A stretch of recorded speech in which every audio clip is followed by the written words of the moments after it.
आपल्याबरोबर आमदार यशोमती ठाकूर आहेत आणि त्यांच्याकडून जाणून घ्या झी मीडियानी ची सिरीज तुम्ही बघितली असेल गळक्या शाळेची, कसं बघता त्याच्याकडून जीव मुठीत धरून विद्यार्थी बसत आहेत? नाही, आता जे लोक सरकारमध्ये आहे त्यांना बिलकुल जी बघा, गव्हर्नमेंटच्या शाळेत कोण जातं?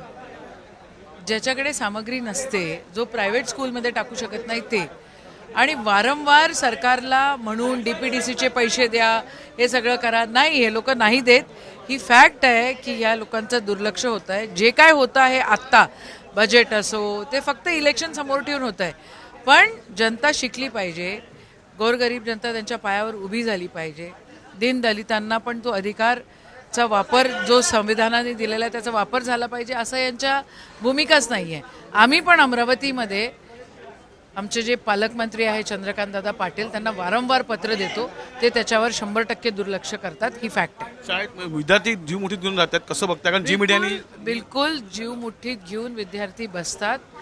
ज्यांच्यामध्ये पैसे देण्याची कॅपॅसिटी नसती तीच पोरं त्या ठिकाणी येतात आणि त्या शाळेच्या इमारतीवर त्याच्या दुरुस्ती करण्यासाठी, त्याला बळकटी करण्यासाठी, त्याला प्रायोरिटी देऊन, DPDCमधनं पैसे देऊन, जिल्हा परिषदेला पैसे देऊन त्या शाळा दुरुस्त केल्या पाहिजे आणि गोरगरीब जनता त्या ठिकाणी गेली पाहिजे. पण आता यांनी शाळाच बंद पाडायचं ठरवलेलं आहे. प्रायव्हेट लोकांना ते लोक शाळा देणार आहे आणि शाळा ची सुद्धा त्या ठिकाणी म्हणजे फीची पण किंमत वाढणार आहे.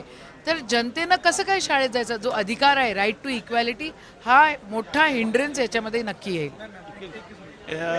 शाळेची दुरावस्था आहेच, परंतु कधी कुठे कुठे ठिकाणी तर शाळा बंद करण्याचा सरकारचा डाव आहे, असाच आरोप थेट आमदारांनी केलेला आहे. व्हिडिओ जर्नलिस्ट सोमेशसह कपिल राऊत, झी मीडिया, मुंबई.